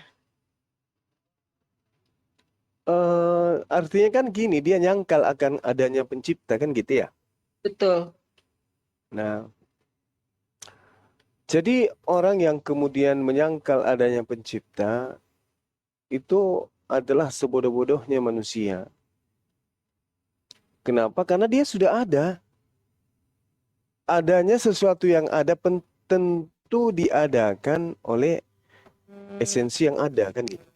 Nah, celakanya mereka yang menyatakan Tuhan itu nggak ada adalah mereka yang suka berpikir gitu. Iya. Mereka yang suka berpikir. Scientist gitu. Iya, mereka tidak sampai kepada poin di mana keberadaan daripada dirinya tidak ada noise-nya. Iya, ini noise apa ya? Noise-nya. Iya, tapi aku udah aku nggak pakai apa-apa ini it's okay sekarang. Ya, lanjut Guru. Iya, gimana Bang? Ya, dia keberadaan dirinya tadi. Iya, keberadaan dirinya kan sudah ada. Dan keadaan yang ada pada dirinya adalah tidak mampu kemudian menciptakan dirinya. Sementara dia ada. Harusnya dia tidak sibuk mencari ketiadaan itu. Karena sudah ada gitu loh. Sesuatu yang ada sudah pasti diciptakan oleh yang ada. Itu udah kaidah logika itu. Itu kaidah logika. Artinya unsur yang ada dalam pikiran manusia itu mengantar manusia itu untuk memahami bahwa keberadaan sesuatu yang ada tentu diadakan oleh aspek yang juga ada. Tidak mungkin diadakan oleh sesuatu yang tidak ada. Kan ada dua yang main di sini. Ada dan tidak ada. Unsur yang tidak ada tidak akan menciptakan sesuatu yang ada. Unsur yang ada tidak mungkin diciptakan oleh sesuatu yang tidak ada. Nah, saya ulang. Sesuatu yang tidak ada tidak mungkin menciptakan sesuatu yang ada. Sesuatu yang ada tidak mungkin diciptakan sesuatu yang tidak ada. Nah, sekarang permasalahannya adalah ketika dia berhadapan dengan saintik, dia berbicara mengenai logika, kekuatan berpikir, bahwa ketika dia bergerak, dia menemukan satu bentuk fisik, meninggalkan suatu keadaan, di mana pola duduk, berdiri, berjalan, itu adalah suatu perubahan. Dan pada saat dia menyadari dirinya ada, maka di sanalah dia harus menjawab, siapa yang mengadakan diri Anda? Alam semesta. Lalu siapa yang menciptakan alam semesta ini? Alam semesta tidak mungkin menciptakan dirinya sendiri, tidak mungkin. Tidak mungkin. Makanya pernah saya memberi, ya silakan. Oke, maaf Bang. Apa namanya? Dia beralasan lagi. Maksudnya si orang yang ateis, agnostik, let's say lah. Dia bilang, gue nggak percaya bukan sama Islam aja, tapi dari Kristen juga nggak percaya, Jew juga nggak percaya, dan itu adalah kopi. Terus saya bilang, memang itu kopi, dan Islam itu menyempurnakan. Enggak, kan ada ceritanya. Bahkan di Hindu katanya ada 5.000 dewa lah, semua segala macam. No. Saya bilang poinnya ini aja. Kalau misalkan agama Samawi itu yang Jew, Nasrani, Islam, itu kan betul. Hanya saja para imam mereka menyembunyikan kebenaran. Tapi dia punya argumentasi Abang bahwa nggak bisa Intan kalau misalkan gue diciptakan ya udah gue meninggal aja katanya, dimakan cacing tuh sudah selesai. Oh nggak bisa kalau dalam Islam. Ya tadinya dia ini Bang, dia tuh seorang Muslim taat kecil. Dia bilang gue juga dulu Muslim, gue juga dulu sholat. Tapi semenjak gue baca-baca buku sains, gue nggak percaya lagi tuh sama kayak gitu-gitu. Terus katanya tentang Rasulullah yang ke bulan terbelah. Kan gue bilang itu NASA, kan udah ada buktinya. Enggak, itu bohong, kamu dibohongin sama NASA.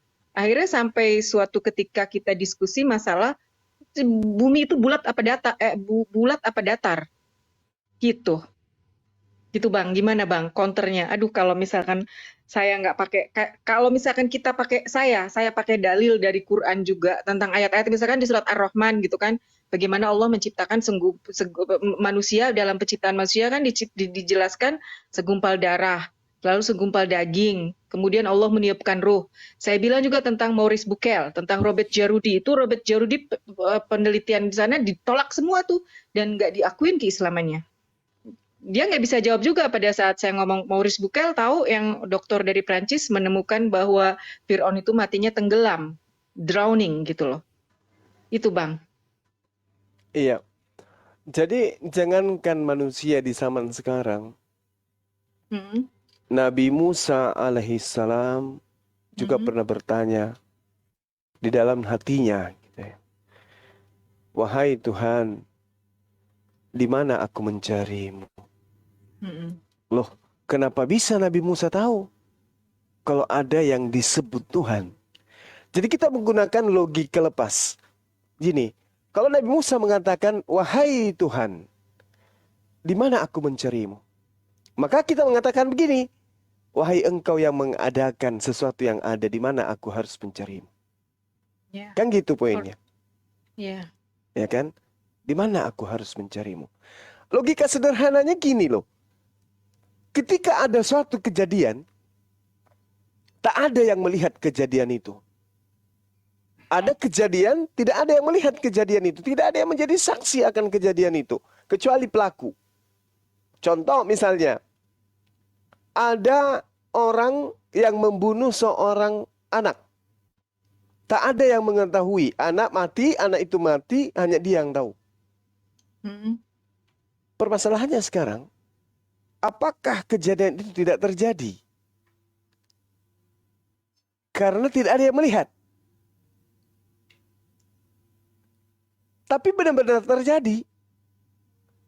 Kekuatan berpikir apa yang bisa membantah kejadian itu benar-benar terjadi, tapi karena tidak melihat, maka kejadian itu dianggap tidak ada. Bisa enggak itu diterima logika? Agak susah, ya kan? Nah, jadi gini, ada orang si A membunuh si B. Mereka hanya berdua di tempat yang tidak ada yang menyaksikan itu terjadi. Mati, terkuburlah orang itu, membusuk, pergi ditelan bumi, tak ada yang tahu.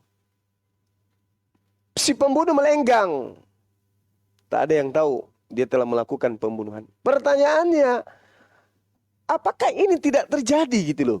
Oleh karena tidak ada yang menyaksikan. Iya, betul. Terjadi, tapi karena tidak ada yang menyaksikan, maka dianggap tidak terjadi. Terjadi. Ya. Nah, bagaimana dengan Allah? Bagaimana dengan alam semesta ini?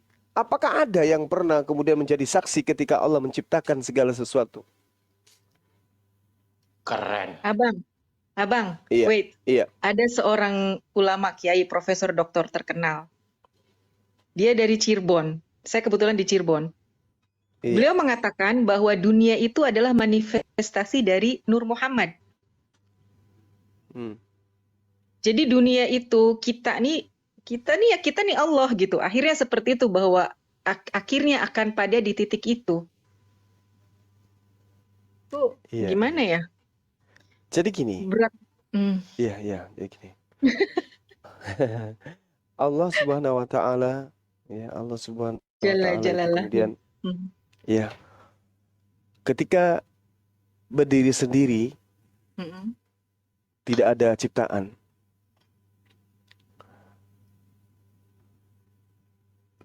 Tak ada yang kemudian bisa mengenal dirinya, kan gitu poinnya. Ya kan? Lalu kemudian Allah Sang Khalik berdiri sendiri. Laisa kamislihi syai'. Syai'an. Kemudian pingin dikenal. Iseng Allah itu, iseng. Dia pingin dikenal. Siapa yang bisa mengenalku? Ya. Siapa yang bisa mengenalku? Tidak ada Tuhan selain aku. Iseng. Maka dia menciptakan nur. Menciptakan cahaya. Cahaya di luar daripada dirinya. Yang bersumber dari dirinya. Nah, inilah yang menjadi cikal bakal terciptanya alam semesta. Ini yang disebut Big Bang. Nur Muhammad. Teori Nur Muhammad. Nah, kenapa bisa kita ini orang awam, nggak sampai kepada hakikat makrifat tentang kajian itu. Kita awam. Kita bukan seorang sufis, kita bukan penggiat ilmu tasawuf. Lalu bagaimana kita bisa memahami tentang Nur Muhammad ini? Ini sering ditanyakan oleh orang Kristen ya. Iya. Tetapi saya tidak tertarik untuk menjelaskan kepada mereka karena itu sama halnya membuang mutiara kepada B2 kan gitu ya. Iya. Nah, jadi ketika kita melihat dimensi alam semesta ini dicipta oleh Allah, rupa-rupanya menurut kaidah akal, begitu kita menelaah Al-Quran, mentadabburi Al-Quran, Al-Quran itu baru 3% cakupannya, muatannya diurai oleh ilmu pengetahuan yang ada di atas muka bumi. Oh, Masya Allah. Baru 30%. Baru 3%.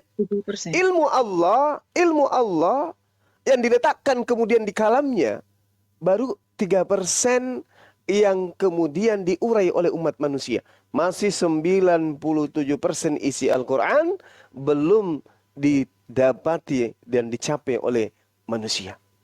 Bayangkan. Ketika Allah menciptakan manusia dengan akal, 3% dari isi Quran baru diuraikan, tapi kehidupan manusia sudah mampu menerbangkan besi yang beratnya bertonton. Oke.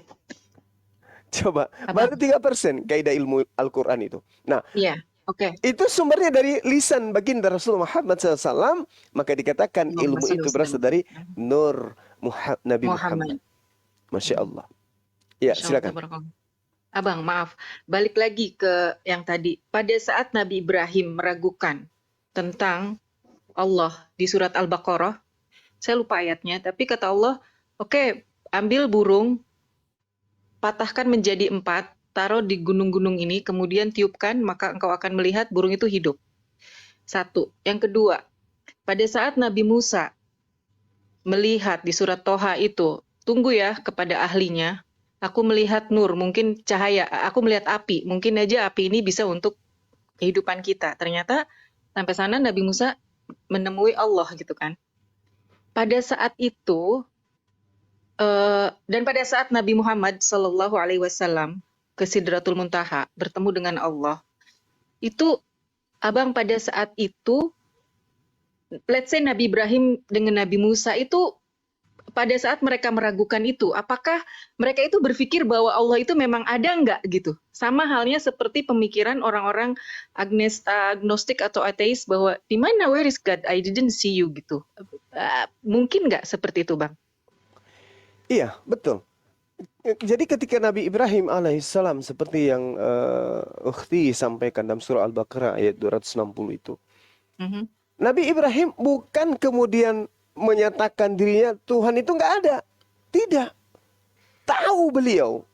Pencipta itu pasti ada. Pasti ada. Maka apa? Dan Allah bertanya, apakah kamu ragu? Ada ayatnya kan Bang. Apakah kamu ragu Ibrahim? Kata Ibrahim, lah. Tidak, Iya, saya betul. tidak meragukan kau. Tapi kan ada dialog seperti itu gitu loh. Ada Ya dialog Allah. seperti itu. Jadi Ya, betul. maksud aku tuh gini, ini orang agnostik atau ateis tuh, apakah mereka juga sama seperti itu gitu loh? Saking mereka ragu, ada keraguan. Bedanya Nabi Ibrahim ada dikasih bukti sama Allah. Nabi Musa juga dikasih bukti sama Allah gitu kan? Tapi Iya. ini mungkin mereka nggak dapat hidayah atau nggak dapat bukti sehingga bisa aja jadinya saya juga ya kalau gitu ya Allah, kalau engkau menghendaki juga semua bisa jadi Islam, semua jadi satu, nggak ada masalah gitu. Ada ayatnya seperti itu Bang. Iya, betul. Jadi proses pencarian di dalam Al-Quran oleh Nabi Ibrahim alaihissalam ketika melihat matahari, Iya. lantas mengatakan, oh kiranya dialah Tuhanku. pencipta. Kan gitu. Iya. Artinya Iya, memang betul. ada poin bertuhan yang dibawa, ada nilai-nilai ketuhanan yang Iya. dibawa oleh Nabi Ibrahim alaihissalam selayaknya Nabi Musa alaihissalam. Ketika kemudian Allah menjawab, lantarani, kamu tidak akan mampu melihat aku. Nabi Musa tidak beranjak daripada ketidakpercayaannya akan adanya Tuhan. Akan tetapi Nabi Musa percaya malah. Ya Rab, aku percaya gitu loh. Aku paham engkau itu ada. Aku tahu engkau itu ada ya Allah. Tetapi aku, kata beliau, tetapi aku pengen tahu gitu loh. Aku pengen lihat kamu itu seperti apa. Aku tahu engkau ada. Tapi aku penasaran, aku pengen tahu kamu itu seperti apa. Apa kata Allah? Lantarani, kamu tidak akan sanggup melihat aku, wahai Nabi Musa. Nah, artinya Nabi Musa pun menyadari Tuhan itu ada, tapi Nabi Musa ingin melihat wujud Allah itu kayak mana gitu. Lalu Allah mengatakan, unzur, lihatlah gunung itu. Kalau gunung itu tetap berdiri, maka engkau bisa melihat aku.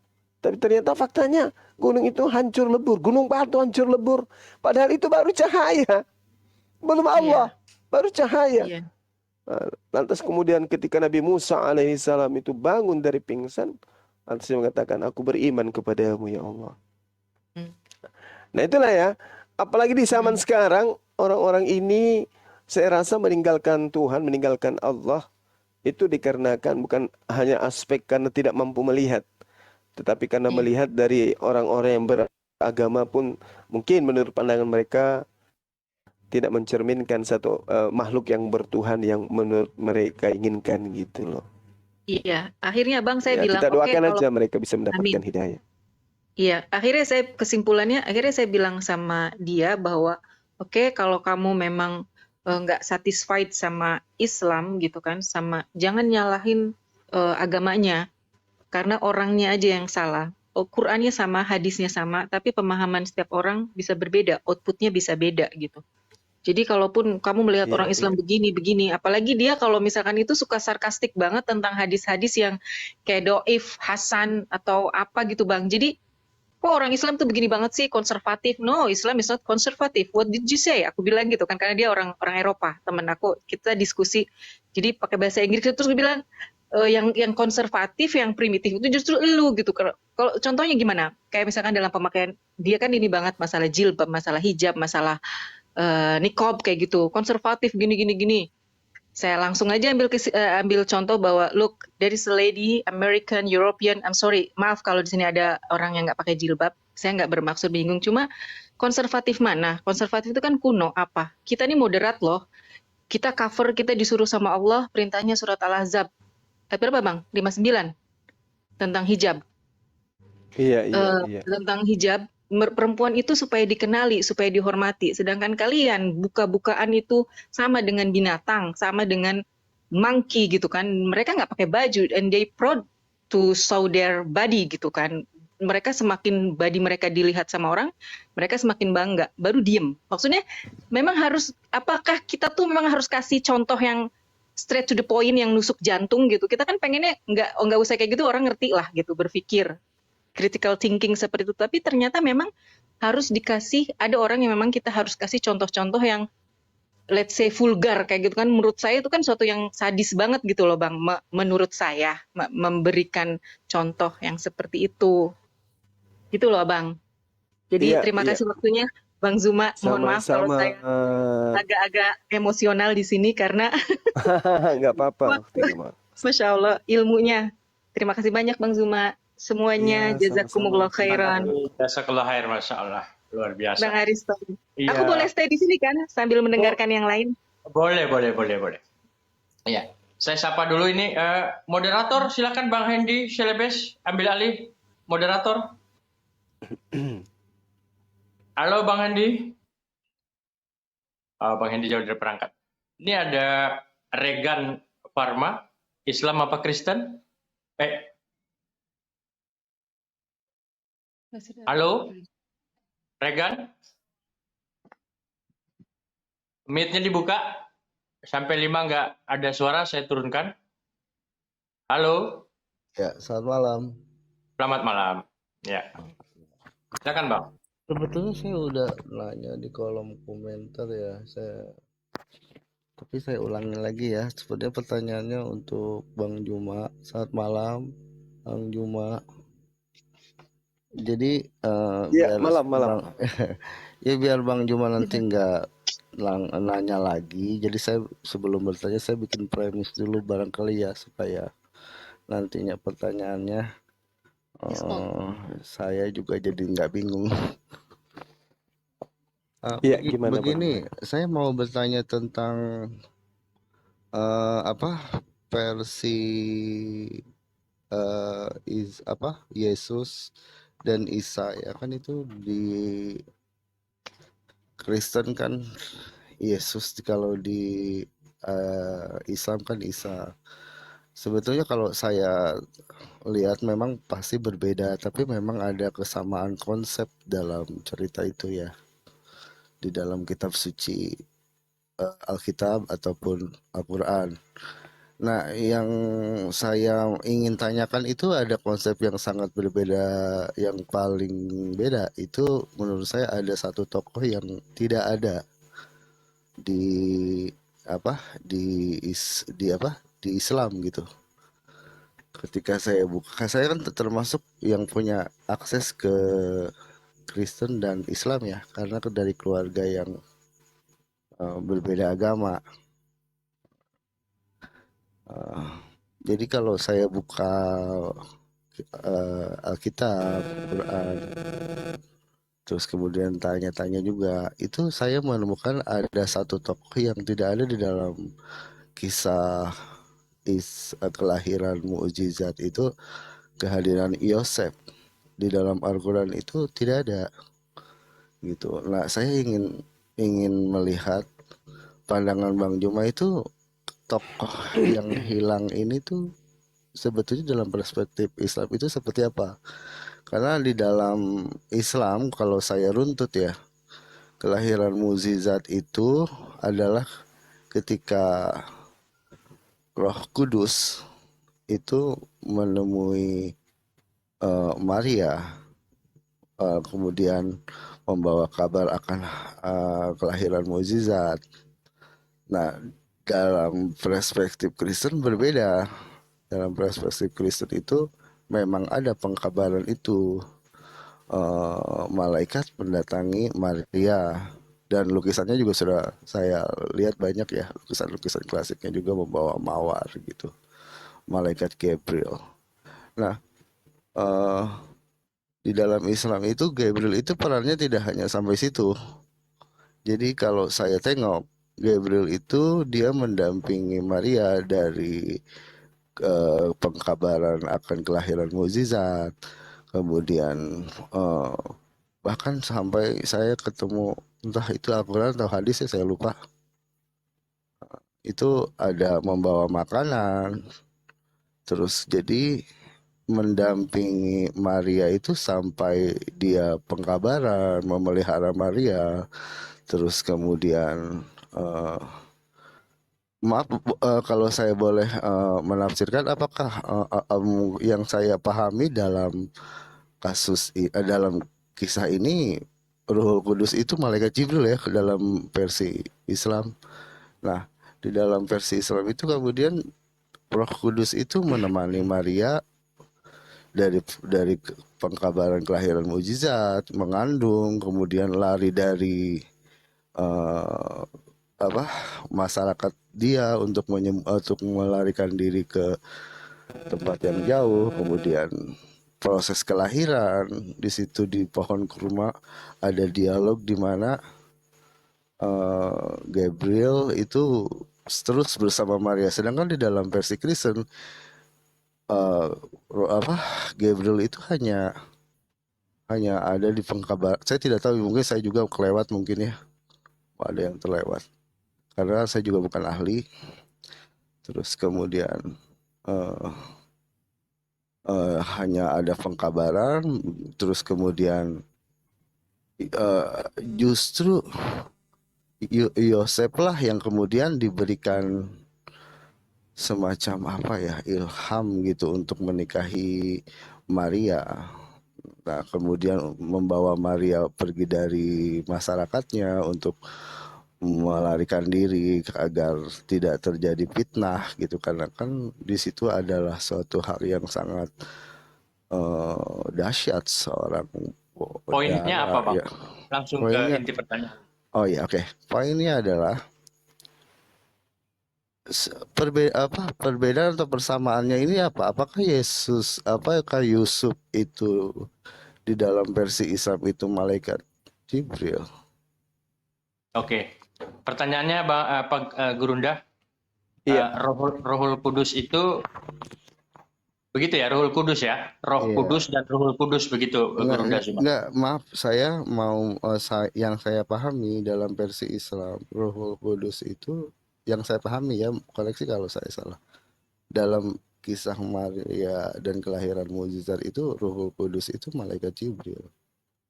Yang saya pahami ya, yang saya baca. Nah, sementara kalau di dalam Kristenan kan Roh Kudus itu Tuhan. Oke. Nah, oke. Kemudian di dalam pemahaman situ Roh Kudus itu kemudian tidak berperan lagi tuh. Yang berperan itu Yusuf sampai ke kandang domba dan melahirkan kelahiran mukjizat itu Maria. Ya. Nah, itu yang ingin saya pahami. Apakah Muslim menangkap tokoh Yusuf itu gitu di dalam versinya atau ada gimana? Oke, jadi pertanyaan Abang itu kenapa kemudian di versi Islam itu tidak ada tokoh yang bernama Yusuf begitu ya? Iya, karena agak di sini kan juga agak membingungkan ya buat saya, karena kan Ya, kalau begitu izinkan Gurunda Zuma menjelaskan, Bang. terima kasih Bang. Oke, ya. Silakan Gurunda Zuma. Bapak host. Ya. Iya, baik. Jadi terkait dengan Roh Kudus ya. Roh Kudus di dalam Al-Qur'an itu yang dipahami oleh umat Islam diterangkan dalam surah An-Nahl ayat 102. Bismillahirrahmanirrahim. Qul nazzalahu ruhul qudusi min rabbika bil haqq. Jadi tugas daripada Roh Kudus itu memang adalah menyampaikan firman Allah.